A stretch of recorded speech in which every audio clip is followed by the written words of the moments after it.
Bismillah, Assalamualaikum warahmatullahi wabarakatuh. Alhamdulillah, wassalatu wassalamu ala rasulillah wa ala alihi wa sahbihi wa man wala, amma ba'd. Subhanaka la ilma lana illa ma 'allamtana innaka antal alimul hakim. Ikhwan dan akhwat yang Allah rahmati, kaifa halukum? Nah, alhamdulillah bi khair. Senang sekali Ustaz bisa membersamai kalian dalam pembelajaran diniyah. Mari kita buka pembelajaran kita agar Allah memberi kita rahmat dan keberkahannya. A'udzu billahi minasyaitonir rajim. Bismillahirrahmanirrahim. Allahumma inna nas'aluka ilman nafi'a wa rizqan thayyiba wa 'amalan mutaqabbala. Ya Allah, berilah kami ilmu yang bermanfaat, rezeki yang baik, dan amal yang Engkau terima. Amin ya rabbal alamin. Ikhwan dan akhwat yang Allah rahmati, pada kesempatan kali ini kita akan melanjutkan pembelajaran akidah. Pembahasan sebelumnya kita telah meyakini bahwa Allah mengutus Rasul dalam kehidupan kepada manusia agar manusia tahu bagaimana cara menjalankan ibadah, karena tujuan Allah menciptakan manusia adalah untuk beribadah kepadanya. Maka agar manusia bisa beribadah, Allah mengutus Rasul untuk memberi contoh, untuk memberikan pembelajaran, untuk menjelaskan, untuk menjadikan teladan. Ikhwan dan akhwat yang Allah rahmati, maka pembahasan berikutnya adalah apa kewajiban kita saat Rasul datang atau saat ajaran Rasul itu datang.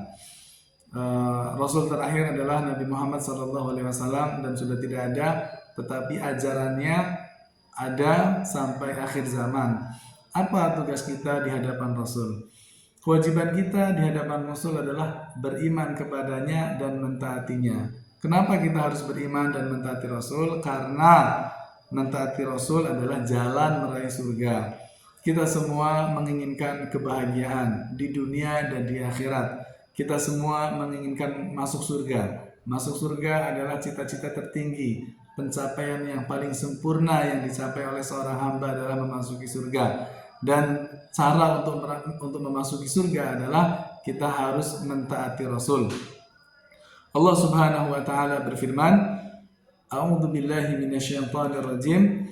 Wa may yuti'illaha wa rasulahu yudkhilhu jannatin tajri min tahtiha al-anhar khalidina fiha wa dhalikal fawzul azim. Barang siapa yang taat kepada Allah dan kepada Rasulnya, dia, Allah, akan memasukkannya ke dalam surga yang mengalir di bawahnya sungai-sungai. Mereka kekal di dalamnya. Wa dhalikal fawzul azim, dan itulah kemenangan yang agung. Ikhwan dan akhwat yang Allah rahmati, ayat ini menjelaskan kepada kita bahwa mentaati Allah dan Rasul adalah syarat, adalah jalan seorang hamba untuk memasuki surga Allah Subhanahu wa taala yang penuh dengan kenikmatan. Dan Allah menyebut orang yang memasuki surga adalah orang yang meraih kemenangan yang agung. Wa dzalikal fawzul azim. Demikianlah kemenangan, kesuksesan yang besar. Ikhwan dan akhwat yang Allah rahmati, kita bertanya, apakah kebahagiaan yang akan kita raih saat mentaati Allah dan Rasul hanya di akhirat saja? Bagaimana dengan kehidupan kita di dunia? Nah, ya, barang siapa yang mentaati Allah dan Rasulnya, tidak hanya dia meraih kemenangan di akhirat, di dunia pun dia akan meraih kemenangan. Jadi dia akan meraih kebahagiaan. Allah Subhanahu wa taala berfirman di dalam surat Al-Anfal ayat ke-24, ya. Allah berjanji akan memberikan kehidupan kepada orang yang mentaati Allah dan Rasul. Allah Subhanahu wa taala berfirman, Ya ayyuhalladzina amanu istajibu lillahi wa lirrasul. Wahai orang-orang yang beriman,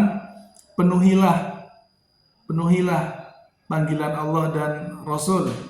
Idza da'akum lima yuhyikum, apabila menyeru kalian lima yuhyikum, kepada sesuatu yang memberikan kehidupan kepada kalian, lima yuhyikum.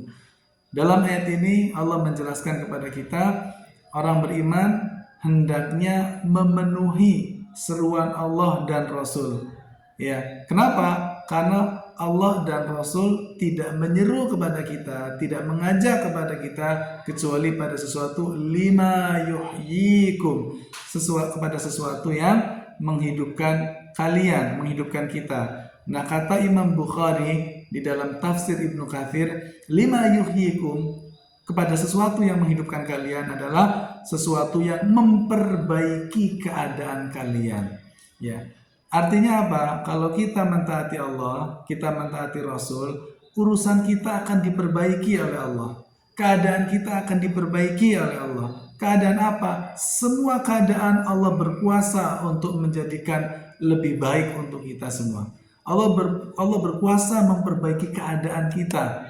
Kekurangan kita menjadi kecukupan. Allah akan perbaiki itu. Allah berkuasa. Ya, kesedihan kita akan Allah perbaiki menjadi kebahagiaan. Allah berkuasa atas hal itu. Ya, seluruh hidup kita ya akan Allah perbaiki saat kita memenuhi panggilan Allah dan Rasul, atau kita mentaati Allah dan mentaati Rasulnya. Jadi Masya Allah tabarakallah, kita bukan hanya meraih kebahagiaan di akhirat saja, tetapi dunia kita pun akan menjadi lebih baik apabila kita mentaati Allah dan Rasul. Lihatlah ya, sahabat Nabi seperti Bilal bin Rabah, dulunya adalah seorang budak ya, berkulit hitam, dihinakan, diremehkan, tetapi ketika kemudian beriman kepada Rasul, mengikuti Rasul, apa yang terjadi? Beliau diangkat menjadi seorang muadzin, sampai nanti pada kehidupannya beliau menjadi seorang gubernur ya. Begitu juga Abu Hurairah ya, sahabat yang sangat kekurangan ya, bahkan beliau pernah mengikuti Nabi, sangat lapar, mengganjal perutnya dengan batu. Beliau tidak punya aktivitas pekerjaan yang menghasilkan uang di dalamnya, sehingga beliau mengikuti Rasul setiap waktu. Tapi apa yang terjadi ketika Rasul wafat, kehidupan berjalan karena Abu Hurairah beriman kepada Rasul, senantiasa mengikuti Rasul. Apa yang terjadi? Beliau pun sama, ya, diangkat menjadi seorang gubernur. Ya, kehidupannya berubah, kehidupan dunianya berubah. Bagaimana dengan akhiratnya? Jangan ditanya. Para sahabat dijamin surga oleh Allah Subhanahu wa taala. Itulah di antara contoh-contoh ya, bagaimana orang yang ikhlas mentaati Allah, mentaati Rasul, Allah perbaiki. Bukan hanya nanti di akhirat, dunianya pun akan Allah perbaiki. Maka ikhwan dan akhwat Allah rahmati, kita yang menginginkan kesuksesan, keberhasilan, kita ingin membuat bahagia kedua orang tua kita ingin menjadi salah satu dari anak yang akan merubah nasib keluarga menjadi lebih baik. Jalannya adalah kita mentaati Allah dan Rasulnya. Maka di asrama sahabat Quran kita belajar dengan sungguh-sungguh ya, kita belajar dan beramal, belajar dan beramal, belajar dan beramal. Amalkanlah ajaran-ajaran Rasul, taati perintahnya. Ikhwan dan akhwat Allah rahmati. Kemudian poin berikutnya, apa yang akan terjadi bagi orang yang durhaka kepada Rasul, tidak mentaatinya? Orang yang durhaka kepada Rasul, maka dia akan masuk ke dalam neraka. Allah Subhanahu wa taala berfirman, "Wa may ya'sillaha wa rasulahu wa yata'adda hududahu yudkhilhu naran khalidan fiha wa lahu 'adzabun muhin." Dan barang siapa mendurhakai Allah dan Rasulnya dan melanggar batas-batas hukumnya, niscaya Allah memasukkannya ke dalam api neraka, dia kekal di dalamnya, dia akan mendapat azab yang menghinakan, siksa yang menghinakan. Ikhwan dan akhwat, ayat ini menjelaskan kepada kita, barang siapa yang durhaka, tidak mau patuh, tidak mau mengikuti Allah dan Rasulnya, maka dia akan masuk ke dalam neraka dan akan disiksa dengan siksa yang menghinakan. Ikhwan dan akhwat yang Allah rahmati, di dalam ayat lain Allah juga menjelaskan bahwa penghuni neraka nanti menyesal pada hari kiamat, ya. Kenapa menyesal? Karena tidak mengikuti jalan Rasul. Allah Subhanahu wa taala berfirman, "Wa yauma ya'addu adh-dhalimu 'ala yadayhi yaqulu ya laitani ittakhadtu ma'ar rasuli sabila." Ingatlah pada hari ketika orang zalim menggigit kedua tangannya seraya berkata, seandainya dahulu aku mengambil jalan bersama Rasul. Orang-orang zalim yang masuk ke dalam neraka menyesal. Apa penyesalannya? Seandainya dulu waktu di dunia aku mengikuti jalan Rasul, jalan orang-orang yang bersama Rasul, mentaati Rasul. Ikhwan dan akhwat yang Allah rahmati, ini menggambarkan kepada kita, menjadi peringatan bagi kita bahayanya seseorang yang tidak mengikuti ajaran Rasul. Kemudian ikhwan dan akhwat yang Allah rahmati, kita tutup dengan hadis, ya, tentang pentingnya mentaati Rasul. Rasulullah Shallallahu Alaihi Wasallam bersabda, "Kullu ummati yadkhulunal jannah illa man aba." Kata Nabi, setiap umatku akan memasuki surga kecuali yang enggan, kecuali yang tidak mau, ya. Qalu, para sahabat bertanya, "Ya Rasulullah, wa may ya'ba?" Siapa orang yang enggan, yang tidak mau masuk surga itu siapa? Apa ciri-cirinya? Qal, Nabi menjawab, "Man ata'ani dakhala al-jannah." Barang siapa yang mentaati aku, mengikuti Rasul, dakhala al-jannah, dia masuk surga. Wa man asani faqad aba. Barang siapa yang bermaksiat kepadaku, mendurhakaiku, tidak mau mentaatiku, tidak mau mengikuti jalanku, faqad aba, maka dia enggan untuk masuk surga, alias dia akan memasuki neraka. Ikhwan dan akhwat yang Allah rahmati, inilah pembahasan tentang pentingnya mentaati Rasul dan bahayanya seseorang yang bermaksiat kepada Rasul. Oleh karenanya kita semua mengharapkan, menginginkan kebahagiaan di dunia dan di akhirat. Jalan untuk meraihnya adalah mentaati Rasul. Mari kita berusaha mentaati Rasul. Dari cara kita beribadah, ikuti sunnah-sunnah Rasul. Cara kita bermuamalah, cara kita berperilaku kepada manusia, ikuti akhlak Nabi, ya. Cara kita berbicara, ikutilah pesan-pesan Rasul.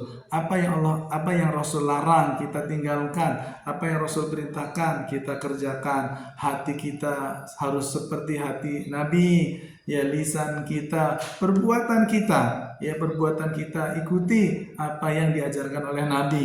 Seringkali di antara penuntut ilmu, ya, merasa cukup dengan mengikuti Rasul dalam berpakaian, ya.